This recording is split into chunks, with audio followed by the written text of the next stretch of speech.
Pertama-tama marilah kita panjatkan puji syukur kehadirat Tuhan Yang Maha Esa, karena hanya atas perkenannya kita dapat melaksanakan dan menghadiri rapat kerja Komisi 3 dengan Pusat Pelaporan dan Analisis Transaksi Keuangan pada hari ini dalam keadaan sehat walafiat. Sesuai dengan laporan sekretariat, rapat dihadiri sebanyak 20 anggota dari 46 anggota Komisi 3 dari 5 fraksi dan 9 fraksi. Oleh karena itu quorum telah memenuhi dan telah sesuai dengan ketentuan pasal 281 ayat 1 Peraturan DPR RI tentang tata tertib, maka perkenankan kami rapat dinyatakan terbuka untuk umum. Kami menyampaikan terima kasih kepada Saudara Kepala PPATK dan jajaran atas kesediaannya memenuhi undangan kami. Perkenankan pimpinan menyampaikan agenda rapat. Pertama, penjelasan Kepala PPATK atas pertanyaan tertulis. Pak Ivan, nanti nggak perlu lagi dijabarin lebih jauh, lebih besar, karena pasti kalau enggak nanti nggak selesai kita rapatnya. Jadi pointer mana yang paling penting pada proses PPATK yang akan datang? Karena jadi tertulisnya sudah ada. Enggak, karena tertulisnya sudah ada. Jadi nanti target apa, isu apa yang paling dominan yang sekarang lagi luar biasa terkait masalah judi online, masalah hakim yang ditangkap. Jadi mungkin 2 item itu aja yang paling luar biasa yang mungkin Pak Ivan sampaikan dan kinerja Pak Ivan nanti ke depan. Tidak patut terlalu lama, saya persilakan Pak Ivan untuk menyampaikan. Terima kasih. Baik, terima kasih pimpinan Komisi 3, pimpinan rapat.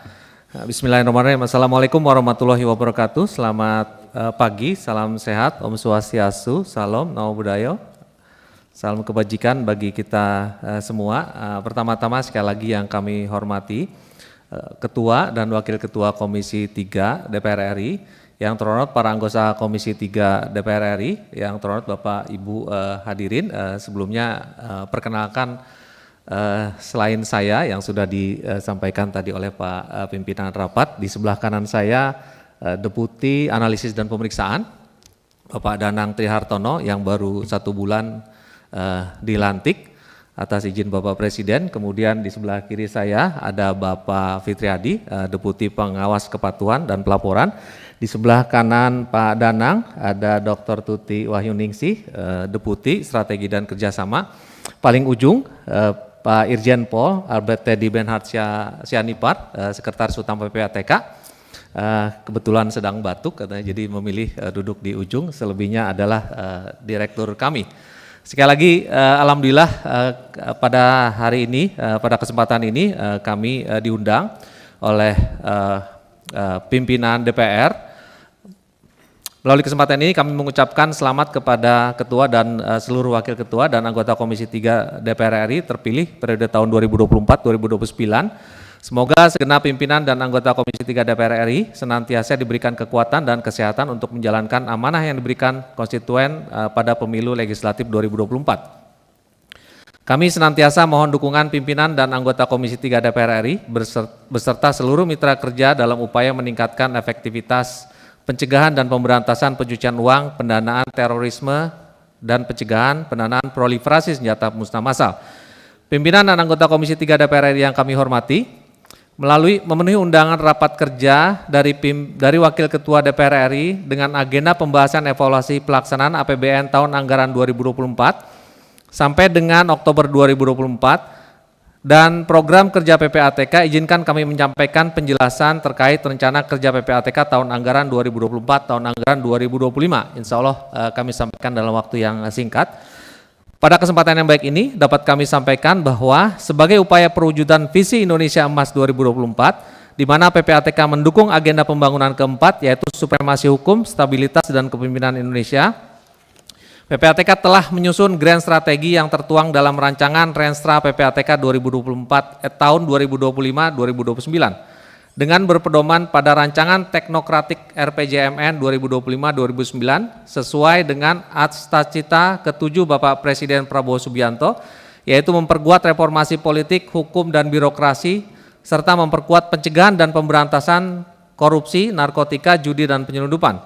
Dengan dukungan pada program pembangunan yaitu program pencegahan dan pemberantasan korupsi dan tindak pidana pencucian uang yang saat ini masih dalam proses perumusan IKP dengan Bappenas.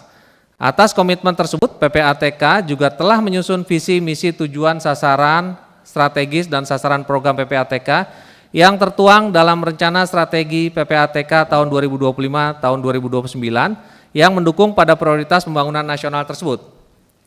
Pimpinan dan anggota Komisi 3 DPR RI yang kami hormati, dapat kami sampaikan pula bahwa sebagai bentuk pertanggungjawaban atas kinerja PPATK tahun 2024, realisasi anggaran PPATK sampai dengan bulan Oktober 2024 sebesar 98,97% dari pagu 241,3 miliar dengan rata-rata capaian output sebesar 87,89%.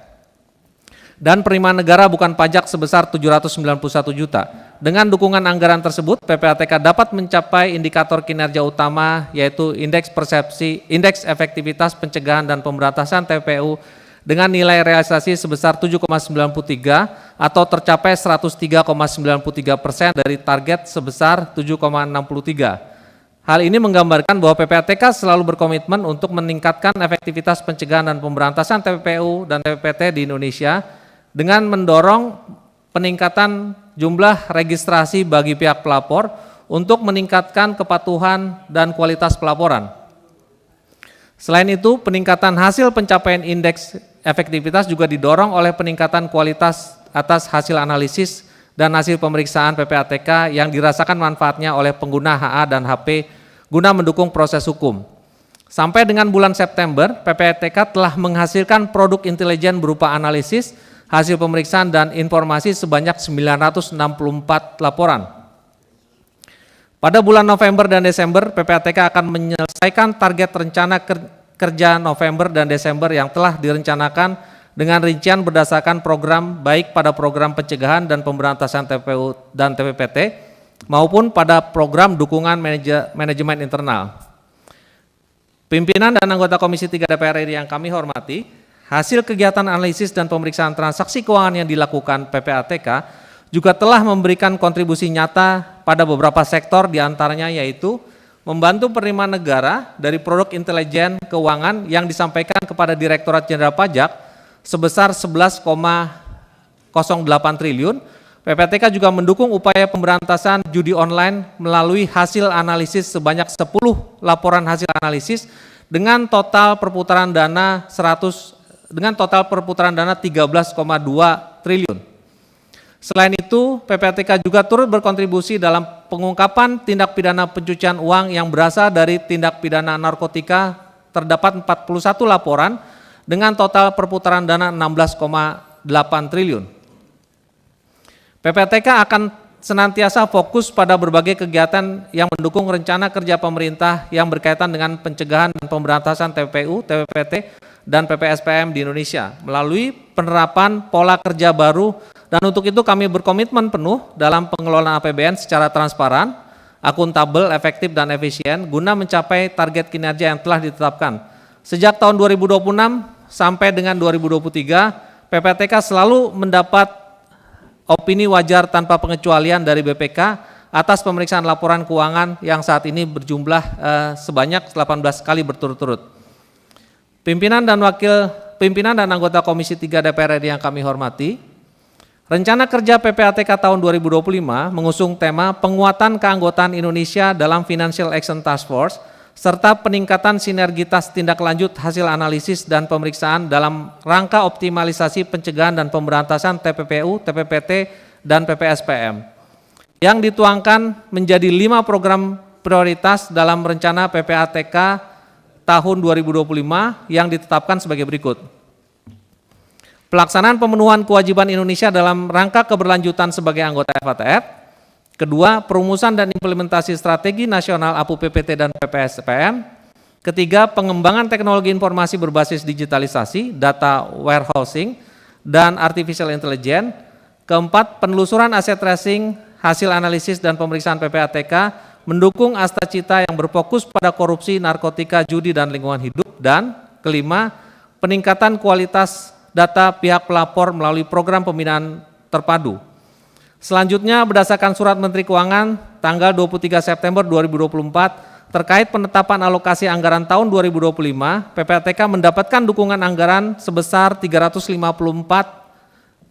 miliar yang akan digunakan untuk membiayai: 1. Program pencegahan dan pemberantasan TPU TPPT sebesar 162,2 miliar, dan 2. Program dukungan manajemen internal sebesar 228,3 miliar.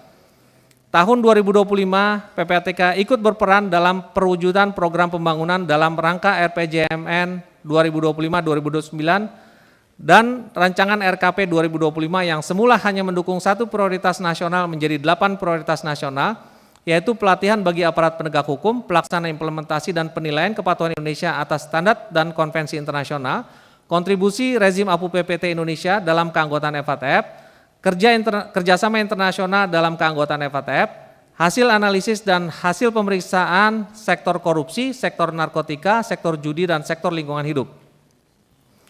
Pimpinan dan anggota Komisi 3 yang kami hormati, pada kesempatan ini kami menyampaikan terima kasih kepada Bapak dan Ibu pimpinan anggota Komisi 3 atas dukungan Bapak dan Ibu sekalian atas pelaksanaan tugas PPATK. Kualitas dan capaian kinerja PPATK tentunya tidak terlepas dari kerjasama dan bimbingan dari Bapak Ibu pimpinan serta seluruh anggota Komisi 3 DPR RI. Sehingga dalam kesempatan ini kami sampaikan penghargaan dan ucapan terima kasih kepada segenap pimpinan dan anggota Komisi 3 atas segala dukungan yang telah diberikan kepada PPATK selama ini. Demikian yang dapat kami sampaikan. Sekali lagi terima kasih atas perhatian pimpinan dan seluruh anggota Komisi 3. Wassalamualaikum warahmatullahi wabarakatuh. Ini benar. Baru kita mau berhentiin 3 menit lagi, total berhenti duluan. Bagus. Memang luar biasa Bapak Ivan ini. Dan terima kasih Pak Ivan sudah menyampaikan hal-hal yang cukup, karena pertanyaan dari kita Bapak sudah kasih juga ini sebegini luar biasa. Kalau diikutin dari awal kan bisa bikin pening kepala. Yang paling dominan Pak Ivan dan teman-teman sekalian, ini kan kita hektik dengan masalah judol. Jadi saya dengan Pak Habibur Rahman juga menyampaikan hal yang sama. Kita pengen keseriusan PPATK melihat dalam kondisi judol ini untuk jemput bola terkait dengan apa yang menjadi kiranya untuk disampaikan para kepenegakan hukum untuk ditindaklanjuti seberapa besar. Ternyata kan di website yang katanya dijaga oleh beberapa orang itu ternyata bukan website yang dominannya yang utama. Seolah-olah website cadangan. Tapi minimal PPATK bisa bersinergi jemput bola duluan Pak. Yang diduga pada mereka-mereka yang main judol itu, berapa banyak kira-kira yang Bapak duga terkait dengan judi online. Ini kan udah kelihatan nih, kita harap polisi juga jangan cuma main-main semata gitu. Yang kecil-kecil kita tangkepin tapi yang gedenya didiemin. Misalnya dugaannya kan begitu. Tapi kita berharap PPATK ke depan karena pemberantasan judi online akan disikapi oleh penegakan hukum, Bapak lebih reaktif untuk jemput bola. Mungkin itu dari saya, kiranya teman-teman mau ada yang bertanya, ini agak jomplang nih antara kanan dengan kiri. Pimpinan ada yang mau bertanya dulu? Silakan. Siapa yang mau duluan? Pak Bambang? Ya, terima kasih. Assalamualaikum warahmatullahi wabarakatuh. Terima kasih pimpinan yang saya hormati saudara kepala PPATK beserta seluruh jajarannya. Terkait dengan judi online, barangkali saya belum melihat langkah-langkah yang sangat konkret, ya, terutama dalam mengantisipasi transaksi judi online yang melalui cryptocurrency. Karena sekarang sudah mengarah kepada transaksi yang lebih modern, susah dideteksi, ya, karena ini sifatnya pseudium, tanpa alamat, tanpa nama, dan seterusnya. Itu dari sisi transaksi judi online. Dan saya kira juga beberapa temuan PPATK sampai hari ini belum ada tindak lanjutnya. Pernah pertanyaan Pak Ketua Habibur Rahman beberapa waktu lalu kepada kepala PPATK, apa kabar itu yang 1.000 orang di lingkungan DPR yang terlibat judi online, DPR dan DPRD. Saya belum lihat ada langkah dan tindak lanjutnya. Termasuk juga apa yang pernah diutarakan ada sekitar 100 DCT, ya, daftar calon tetap anggota DPR yang bertransaksi tidak wajar sampai 51,47 triliun ya, sepanjang pemilu 2022-2023. Ya, jadi ini juga perlu penjelasan lebih lanjut. Kemudian juga tentang pencucian uang. Nah, fenomena di Bali ini barangkali juga kita tidak boleh lengah karena perputaran uang melalui cryptocurrency di Bali itu sampai ratusan triliun hari ini. Ya. Dan prakteknya sudah terang-terangan karena ini sistem pembayaran peer to peer. Ya. Jadi mereka sudah melakukan transaksi yang luar biasa, terutama melalui turis-turis dari ini tumbuh setelah perang Rusia Ukraina. Mereka lari ke Bali dan harga tanah di Bali sekarang luar biasa karena mereka memborong aset-aset yang begitu banyak untuk mencuci uang buat landed dana mereka ini.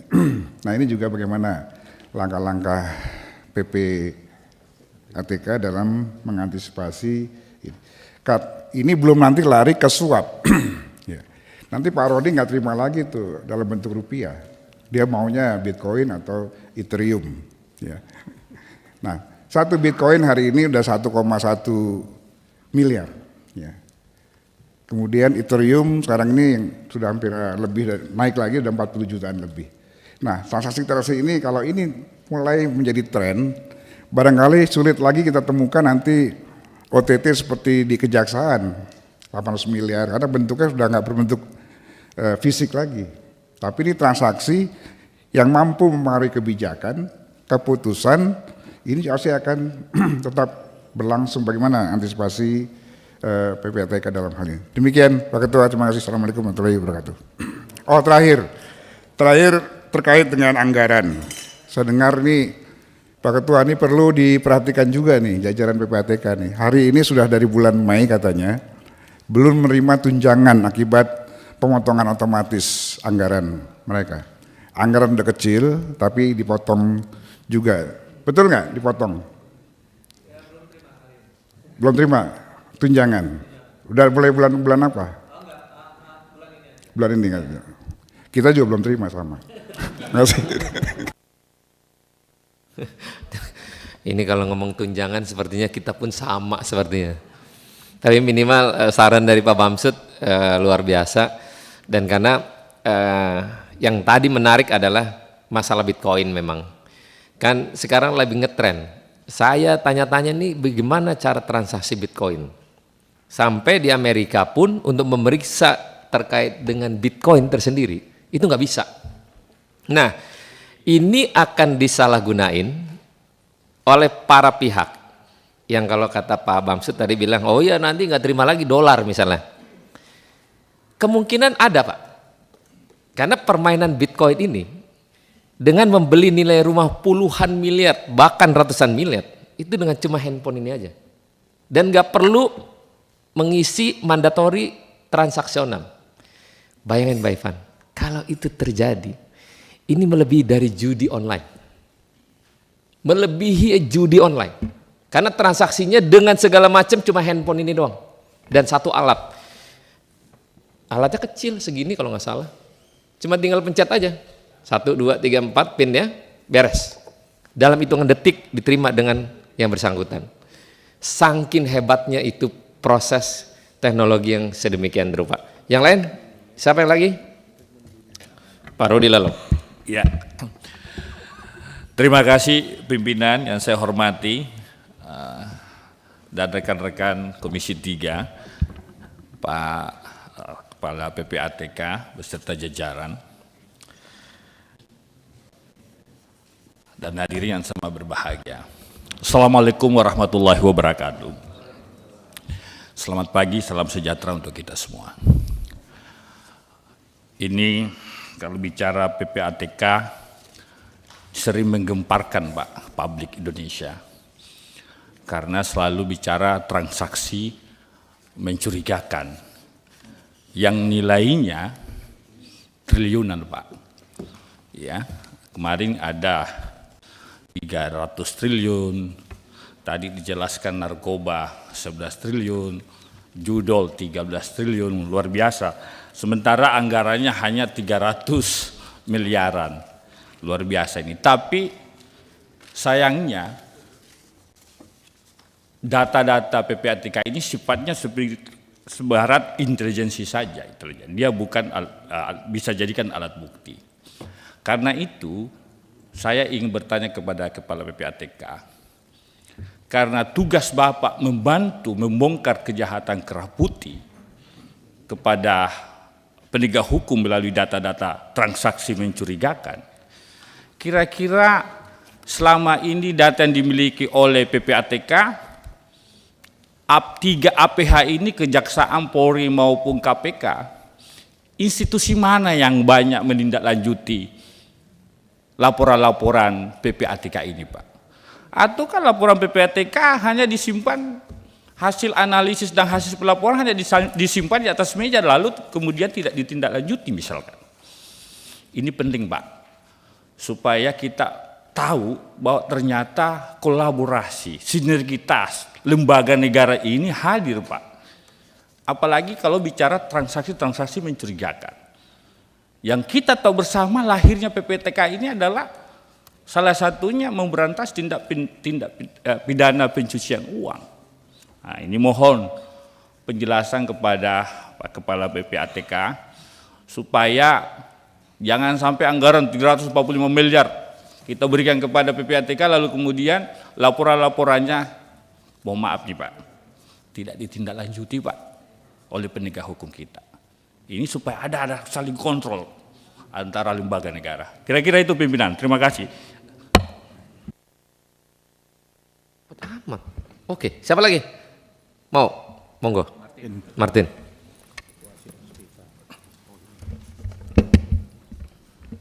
Terima kasih pimpinan,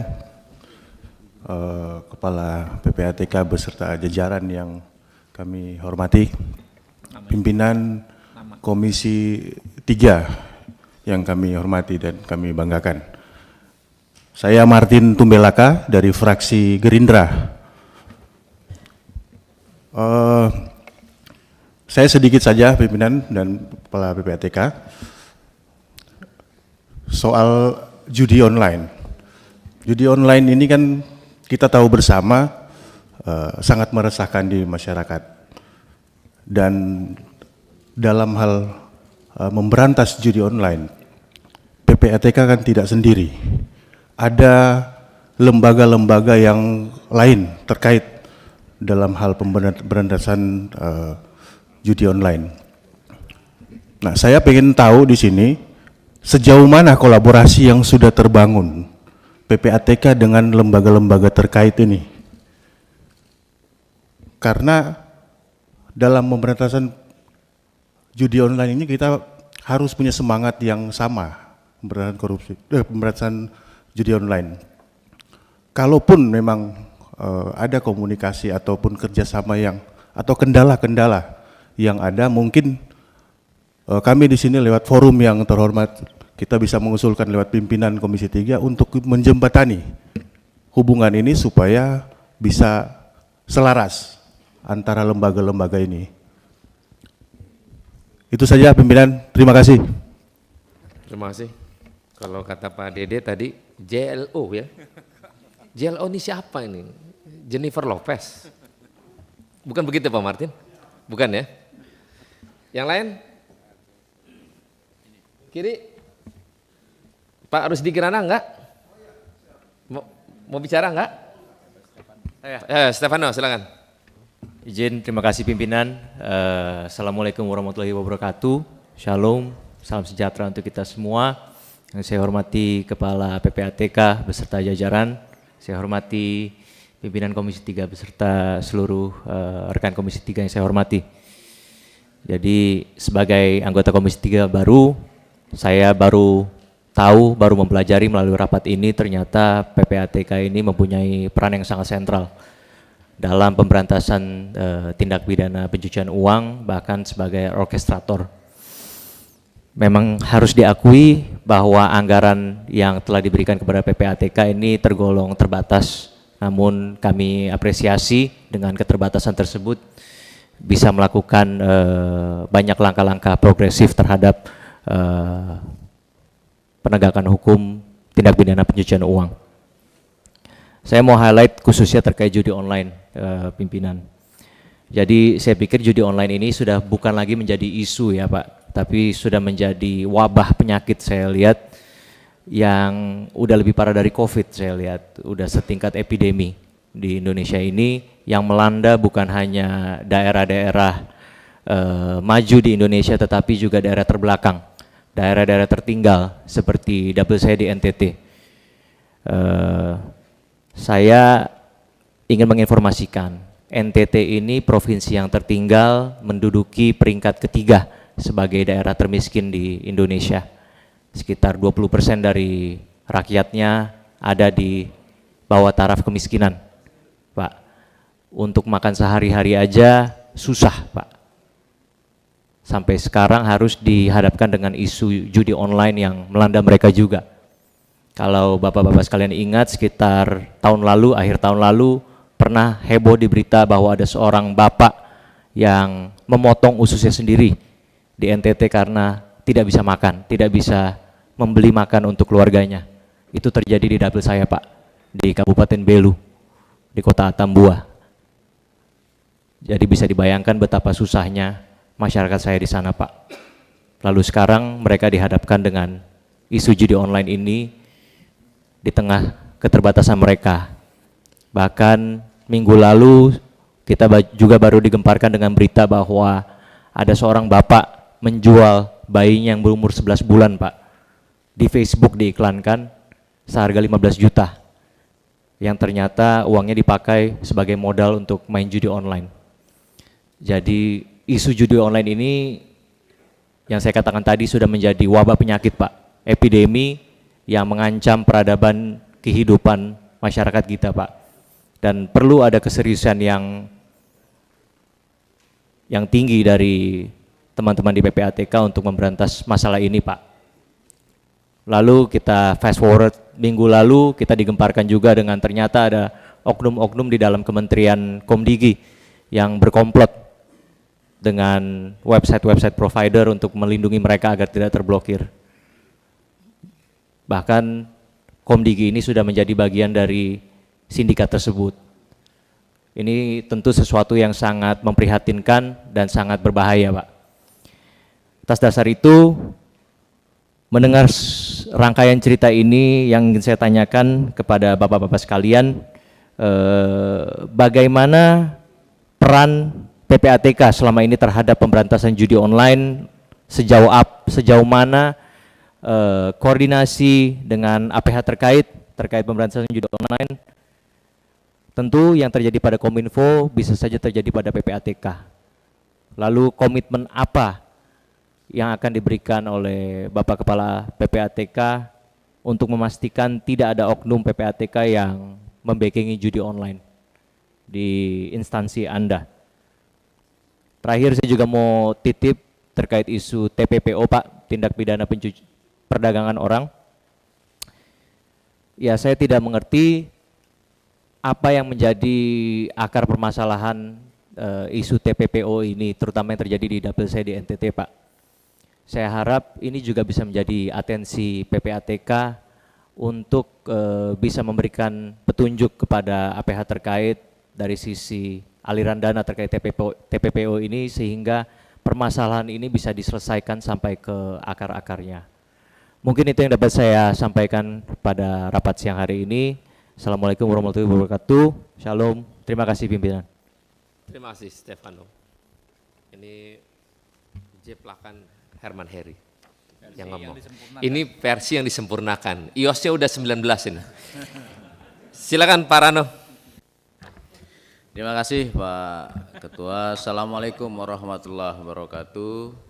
Pimpinan dan anggota Komisi 3 yang saya hormati, Kepala PPATK dan seluruh jajarannya yang saya hormati, saya banggakan.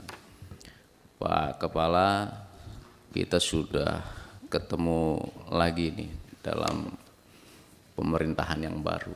Selamat.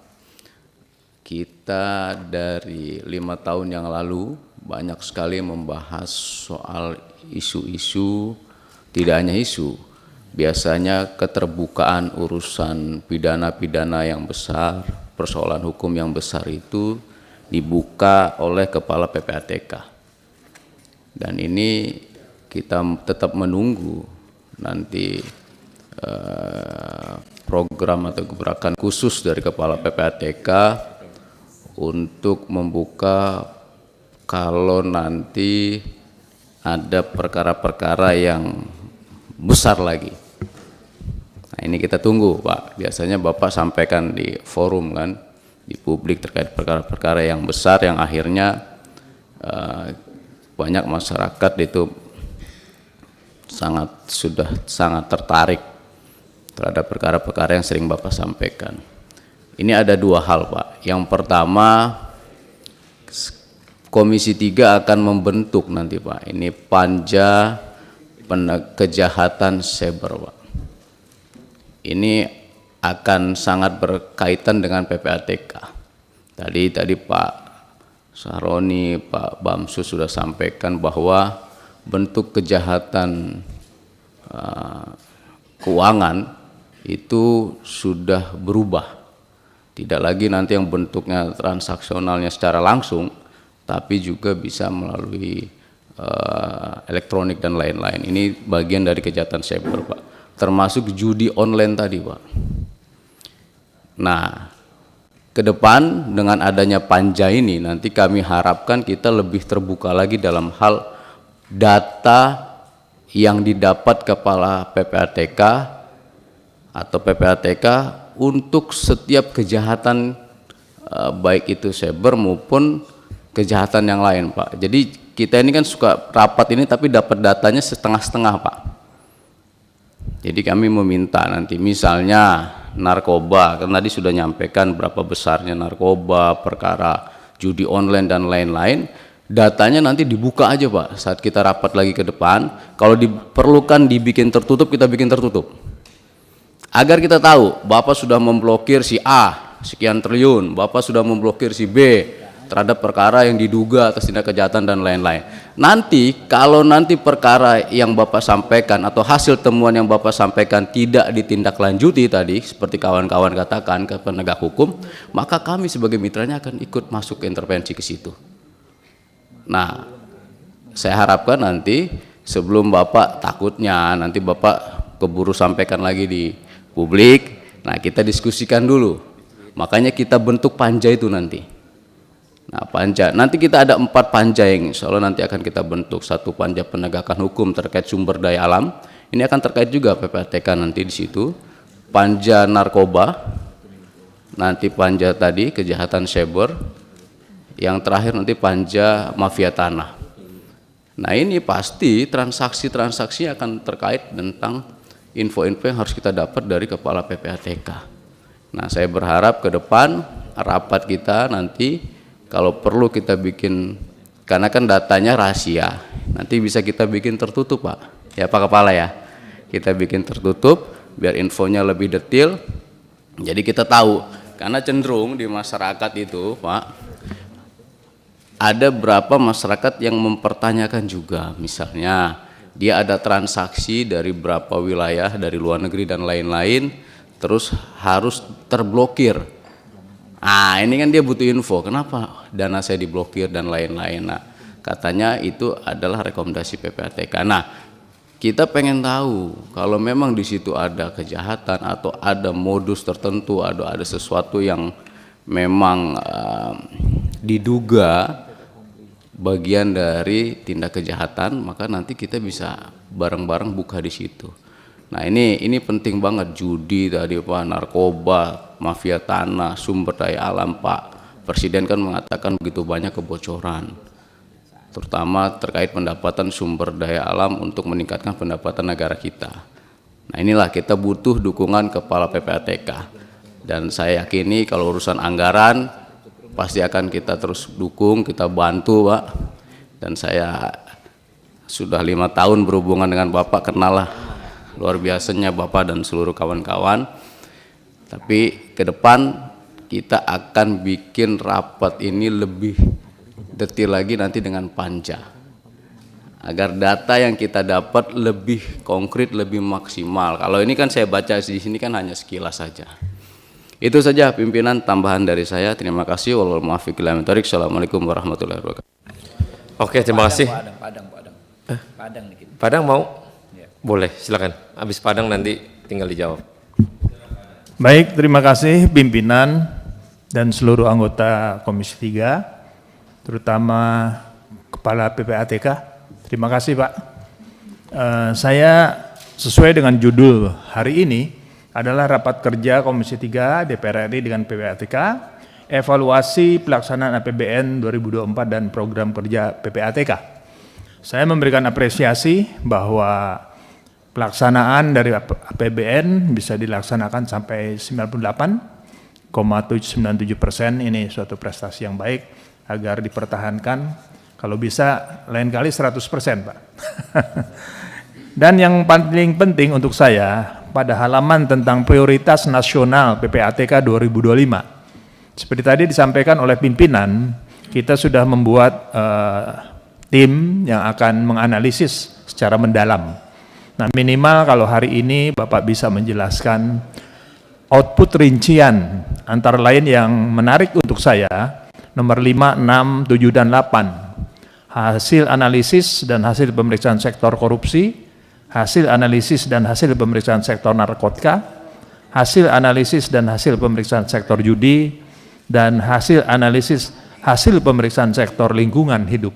Nah, ini artinya kita ada sama pemikiran tentang hal-hal tersebut.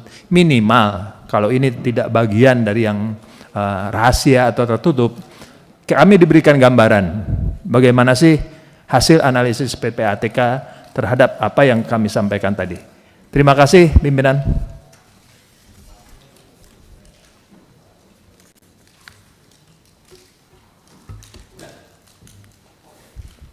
Terakhir Pak Dede, nanti habis ini Pak Ketua untuk menyampaikan hal apa yang ditanyain oleh anggota ya. Terima kasih. Pak Dede. Terima kasih pimpinan dan seluruh rekan anggota Komisi 3, rekan mitra Komisi 3, Pak Kepala PPATK.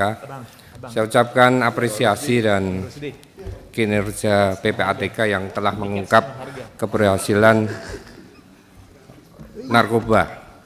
Yang di sini juga gembong besar Pak Freddy Pratama ya, yang kemarin bersama jajaran Polri, PPATK berhasil mengungkap. Yang berikutnya juga tentang kasus Green Financial Crime yang timah, emas, dan tambang. Di situ sangat merugikan negara yang mungkin PPATK lebih telusuri lebih dalam. Terima kasih.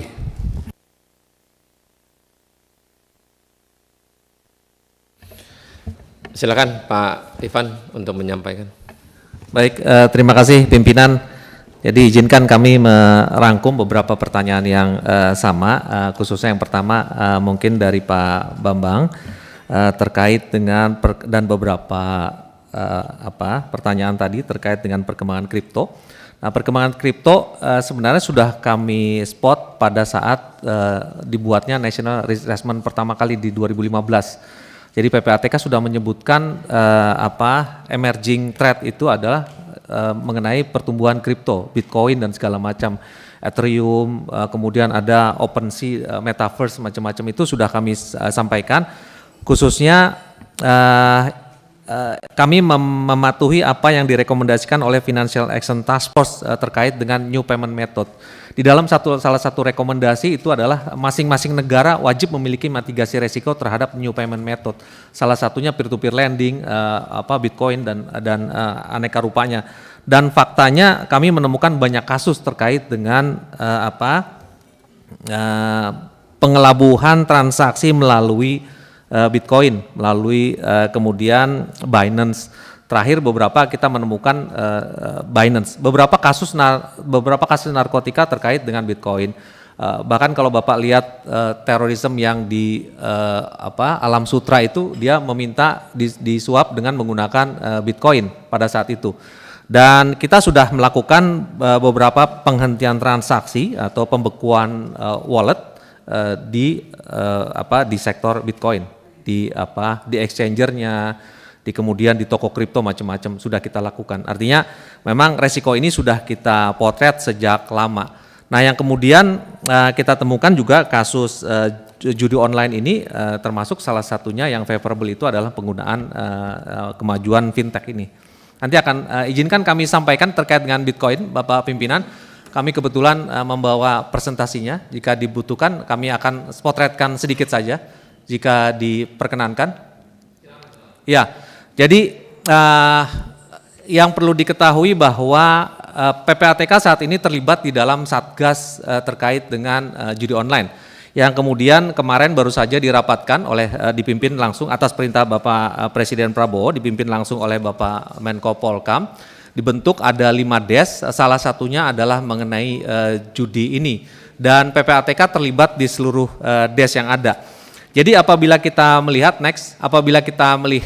perkembangan judi online, saat ini memang terlihat kecenderungan naik dibandingkan dengan periode sebelumnya. Ini kalau kita bicara tahun 2023. Next slide. Nah, kalau bicara transaksi perputaran dana judi online, per semester 1 saja sudah menyentuh 174 triliun rupiah. Saat ini menjelang udah semester 2, PPATK melihat sudah sampai 283 triliun rupiah. Berikutnya, perkembangan transaksi juga mengalami peningkatan. Nah, transaksi di tahun 2024 semester 1 saja sudah melampaui jumlah transaksi di tengah semester tahun 2023, atau bahkan lebih dari 1 tahun penuh di tahun 2022. Artinya ini ada kecenderungan naik sampai 237,48%. Kenapa ini bisa terjadi? Next, singkat saja. Karena pada saat ini transaksi meningkat karena rata-rata bandar judi online juga melakukan transaksi dengan angka yang kecil mereka, sehingga dia pecah dulu satu rekening bandar itu bisa angkanya tinggi. Nah, sekarang dia pecah dengan angka yang kecil-kecil. Next, berikutnya. Dan market juga sangat captive di Indonesia. Jika kita melihat kecenderungan pelaku transaksi itu semakin banyak, masyarakat yang terkait itu sudah semakin banyak dan transaksinya semakin kecil. Jadi kalau dulu orang melakukan judi online transaksinya angkanya juta-juta, sekarang hanya bisa 10.000, kita sudah bisa melihat ada setoran 10.000 untuk judo dan segala macam. Itulah yang membuat transaksi semakin masif. Lalu berikutnya, nah umur pun itu semakin ke bawah. Jadi ini yang kita sering laporkan ke dalam konteks Satgas, ini kebetulan ditanyakan di dalam forum terhormat ini.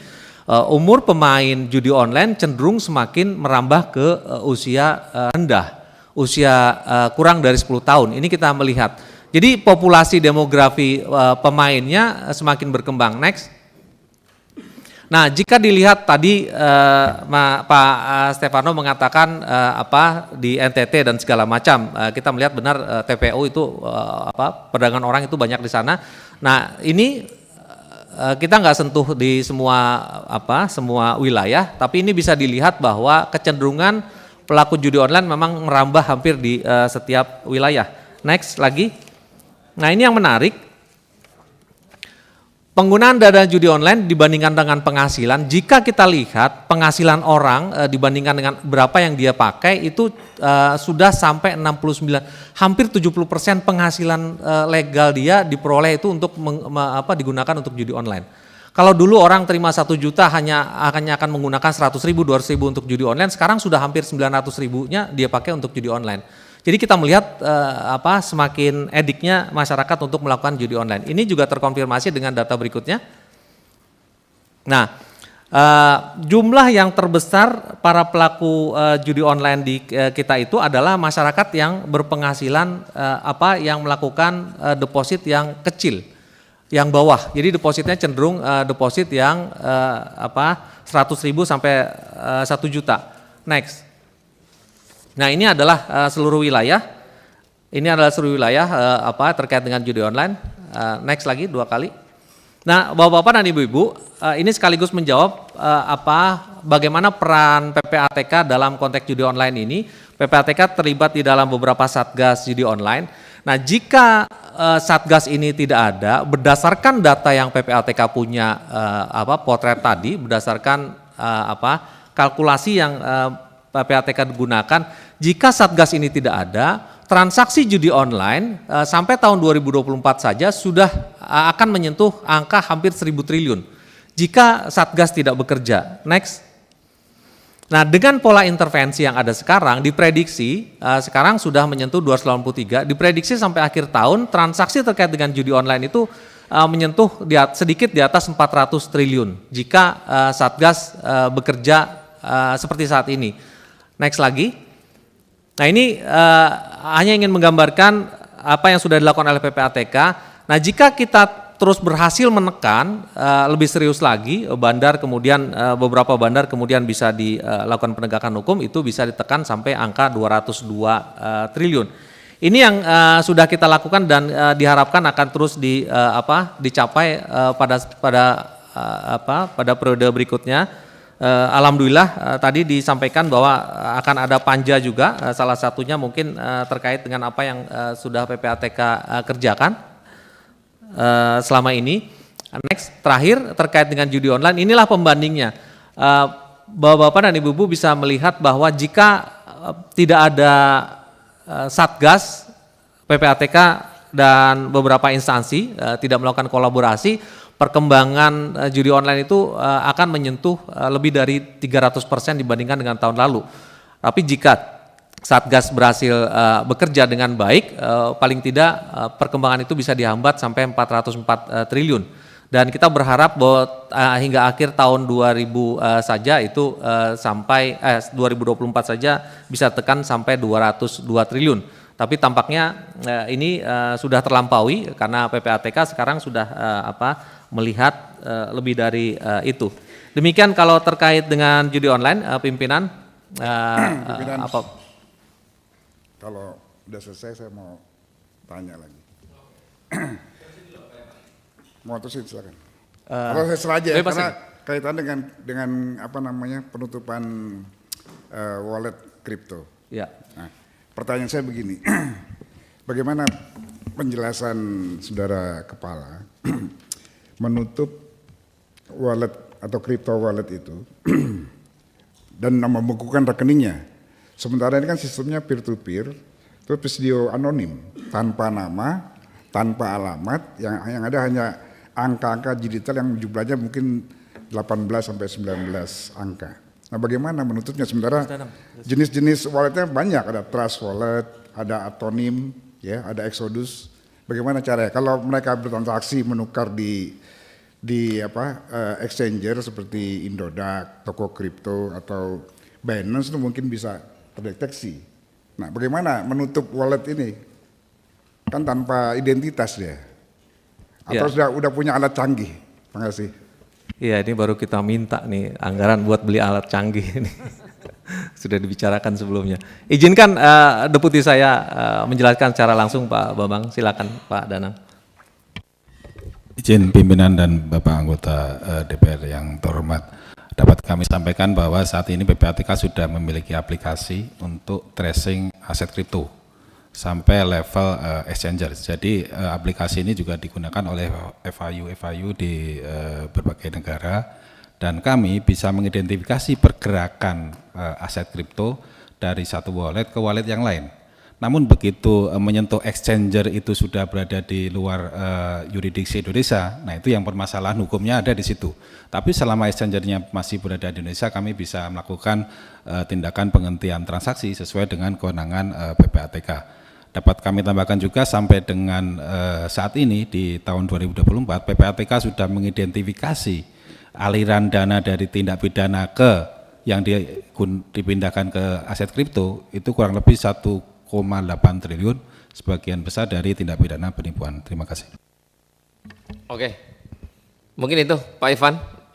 Jadi karena waktunya juga tidak terlalu lama, kita berharap yang tadi Pak Ivan sampaikan dari skala kecilnya, tahun depan mudah-mudahan dengan apa yang dilakukan oleh penegakan hukum secara lugas dan tegas, ini kalau beneran ya, maka tahun depan setelah Pak Ivan lapor di hari ini, harusnya lebih turun. Hilang begitu nggak mungkin. Tapi gimana caranya Pak Ivan untuk mereduksi yang terjadi dugaan terkait judi online itu? Apa yang dilakukan Pak Ivan? Entah blokir kah, entah laporan ke penegakan hukum. Kalau ngelihat ini kayaknya udah nggak bener nih, oke blok semua transaksi yang terkait dengan judi online. Kalau Pak Ivan dengan penegakan hukum melakukan reaktif apa yang terjadi dengan memblokir, saya rasa itu akan menurunkan dari terkait apa yang dilakukan judi online di Republik ini. Kalau memang niatannya mau melakukan itu secara jemput bola. Nah, nanti kita rapat minggu depan dengan Mabes Polri, kita juga akan sampaikan keseriusan Kapolri untuk melakukan apa yang terjadi sekarang ini di judi online. Nah, kita berharap tahun depan Pak Ivan, laporan ke sini ke Komisi 3 itu sudah tahap tingkat bagaimana pengurangan transaksi judi online. Kalau tadi kan 400 triliun, bahkan mencapai tingkat tertingginya kalau tadi dilihat kan, wah super dahsyat. Nah, terkait dengan Pak Bamsud tadi, bagaimana penutupan wallet kripto tadi, sebenarnya ini kita nggak perlu bahas dulu, karena nanti ada yang dengerin, wah ini mereka lagi rapat nih untuk nutupin wallet kripto, jadi kita bocorin ini ke publik jadi ceritanya. Nah, itu kita hindari. Jadi bagaimana sekarang Pak Ivan agak reaktif untuk melakukan dugaan-dugaan transaksi yang terjadi di Republik ini, blokir Pak. Blokir semua yang terkait dengan dugaan judi online. Kan gampang nerkanya. Oh, si ini lagi kerjaannya ngojek misalnya. Kan kelihatan Pak. Nah, itu kita minta Bapak agak serius di tingkatan setahun ke depan bagaimana untuk menahan agar transaksi itu tidak lebih jauh. Mungkin itu Pak Ivan, kita akan masuk ke kesimpulan.